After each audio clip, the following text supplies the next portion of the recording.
Sir ಇವತ್ತು budget ಮಂಡನೆ ಮಾಡಿದ್ರು ನೋಡಿದ್ರೆ ಅನ್ಕೋತೀನಿ. ಸೊ ಈಗ ಯುವ ನಿಧಿಗೆ ₹1 ಹಣ ನಿಡ್ತಿಲ್ಲ. ಅದೇನು ಮೇಡಮ್ ಇವತ್ತು ಏನು ಯುವಕರು ಬಂದ್ಬಿಟ್ಟು ಏನು ಕೇಳಲ್ಲ ಮೇಡಮ್. ಇವತ್ತು ಏನು ಸರ್ಕಾರದ ರಾಜ್ಯ ಸರ್ಕಾರದವರು ಒಂದು 5 ಗ್ಯಾರಂಟಿಗಳು ಏನ್ ಘೋಷಣೆ ಮಾಡಿದ್ರು ಅದ್ರಲ್ಲಿ ಯುವ ನಿಧಿನೂ ಒಂದು ಗ್ಯಾರಂಟಿ. ಆದ್ರೆ ಇವತ್ತು 5 ಗ್ಯಾರಂಟಿ ಬದಲು 4 ಗ್ಯಾರಂಟಿ ಮಾಡಿದಾರ ಅನ್ನೋ ಒಂದು ಚಿಂತನೆ ನಮ್ಮ ಯುವಕರಲ್ಲಿ ಕಾಡ್ತಾ ಇದೆ. ಯಾಕಂದ್ರೆ ಯುವಕರು ಇವತ್ತು ಅತಿ ಹೆಚ್ಚು ಯುವಕರೇ ಇರೋದು ಮೇಡಮ್. ಯುವಕರು ನಿಮ್ಗೆ ಏನು ಬೇರೆ ಏನು ಸೌಲಭ್ಯಗಳು ಕೇಳಲ್ಲ. ಯುವಕರಿಗೆ ಒಂದು ಒಳ್ಳೆ ಉದ್ಯೋಗ ಸೃಷ್ಟಿ ಮಾಡಿ ಅಂದ್ರೆ ಅದನ್ನು ಮಾಡ್ತಾ ಇಲ್ಲ. ಯುವಕರಿಗೆ ಒಂದು ಒಳ್ಳೆ ಮೀಸಲಾತಿ ಕೊಡಿ. ಯಾಕಂದ್ರೆ ಇಂದಿನ ಮಕ್ಕಳೇ ನಾಳೆನ ಪ್ರಜೆಗಳು ಅಂತ ಅವತ್ತಿಂದ ನಾವು ಹೇಳ್ಕೊಂಡ್ ಬರ್ತಾ ಇದೀವಿ. ಆದ್ರೆ ಯುವಕರಿಗೆ ಇವತ್ತು ಏನು ಕೊಡ್ತಲ್ಲ. ನಿಮ್ ವೋಟ್ ಮಾತ್ರ ಯುವಕರು ಹಾಕ್ಬೇಕು. ಆದ್ರೆ ಯುವಕರಿಗೆ ನೀವೇನು ಅನುದಾನ ಕೊಡ್ತಲ್ಲ, ಈ ಬಜೆಟ್ ಅಲ್ಲಿ ಏನು ಇದ್ ಮಾಡ್ತಲ್ಲ ಅಂದ್ರೆ ಅದು ಒಂಥರ ನಮ್ಗೆ ಬೇಸರ ಆಗ್ತೈತೆ. ಇದು ನೀವು ಯುವಕರಿಗೆ ಏನು ಮಾಡ್ತಲ್ಲ. ಆದ್ರೆ ನೀವು ಪ್ರತಿಯೊಂದು ಕಾಲೇಜುಗಳಲ್ಲಿ ಹಾಗೂ ವಿಶ್ವವಿದ್ಯಾಲಯಗಳಲ್ಲಿ ಎಲೆಕ್ಷನ್ ನಡಿಬೇಕು ಅಂತ ಒಂದು ಅನೌನ್ಸ್ ಮಾಡಿದೀರಾ. ಆದ್ರೆ ನಿಮ್ಗೆ ಎಲೆಕ್ಷನ್ ಮಾತ್ರ ಬೇಕು. ಆದ್ರೆ ಯುವಕರಿಗೆ ನೀವೇನು ಅನುದಾನ ಕೊಡ್ತಾ ಇದೀರಾ ಅನ್ನೋ ಒಂದು ಪ್ರಶ್ನೆ ನಮ್ಮಲ್ಲಿ ಮೂಡ್ತೈತೆ. ಸೊ ನಾನು ಸಿಎಂ ಸಿದ್ದರಾಮಯ್ಯ ಅವ್ರಿಗೆ ಮತ್ತು DK ಶಿವಕುಮಾರ್ ಬೆಂಗಳೂರು ಉಸ್ತುವಾರಿ ಅವ್ರಿಗೆ ಕೇಳ್ಕೊಳ್ಳೋದಷ್ಟೇ, ನೀವು ಯುವಕರಿಗೆ ಏನ್ ಕೊಡ್ತಾ ಇದೀರಾ? ನೀವು ಕೊಡ್ತಾರ ಗ್ಯಾರಂಟಿ ಅಲ್ಲ, ನೀವು ಕೊಡ್ತಾ ಇರೋದು ಯುವಕರಿಗೆ ಚಿಪ್ಪ ಅನ್ನೋ ಒಂದು ಪ್ರಶ್ನೆ ನಾನು ನಿಮ್ಮನ್ನ ಕೇಳ್ತಾ ಇದೀನಿ.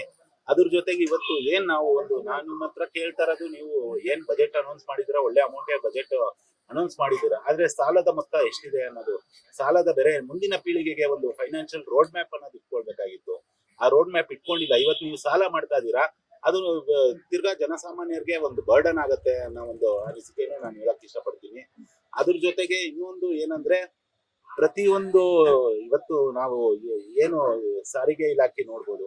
ಇವತ್ತು ಬೆಂಗಳೂರು ಎಂತ ಒಂದು ಗ್ರೋಯಿಂಗ್ ಪಾಪ್ಯುಲೇಷನ್ ಇರ್ಬೋದು, ನೀವು IT ಹಬ್ ಇದೆಲ್ಲ ಹೇಳ್ತೀರಾ. ಆದ್ರೆ ಬೆಂಗಳೂರಲ್ಲಿ ಓಡಾಡಕ್ಕೆ ಬರೀ 7,000 ಬಸ್ಗಳಿದೆ.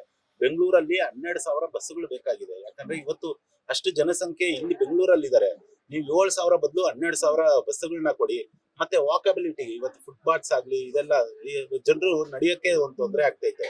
ದಯವಿಟ್ಟು ಇಂಥದನ್ನೆಲ್ಲ ನೀವು ಆದಷ್ಟು ಬೇಸಿಕ್ ಇನ್ಫ್ರಾಸ್ಟ್ರಕ್ಚರ್ ಗಳಿಗೆ ನೀವು ಆದಷ್ಟು ಆದ್ಯತೆಗಳು ಕೊಡಿ ಅಂತ ನಾನು ಹೇಳಕ್ ಇಷ್ಟಪಡ್ತೀನಿ. ಅದ್ರ ಜೊತೆಗೆ ಇವತ್ತು AI ಟೆಕ್ನಾಲಜಿ ನಾನು ಪ್ರತಿಯೊಂದು ಗ್ರಾಮೀಣ ಭಾಗಗಳಲ್ಲೂ AI ಟೆಕ್ನಾಲಜಿಗಳನ್ನ ಇಂಪ್ಲಿಮೆಂಟ್ ಮಾಡ್ತೀನಿ ಅಂತ ಹೇಳ್ತಾ ಇದಾರೆ.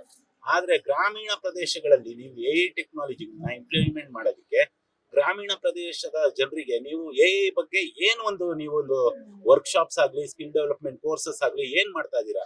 ರೈತರಿಗೆ ನೀವು AI ಟೆಕ್ನಾಲಜಿನ ಹೆಂಗೆ ಇಂಪ್ಲಿಮೆಂಟ್ ಮಾಡೋದಕ್ಕೆ ಅವ್ರಿಗೆ ಹೆಂಗ್ ಅನುಕೂಲ ಮಾಡ್ಕೊಡ್ತೀರಾ ಅನ್ನೋ ಒಂದು ಪ್ರಶ್ನೆಯನ್ನು ನಾನು ಕೇಳಕ್ ಇಷ್ಟಪಡ್ತೀನಿ. ನನ್ನ ಹೆಸರು ನವೀನ್ ಅಯ್ಯರ್ ಅಂತ, ಸಿವಿಕ್ ಲೀಡರ್.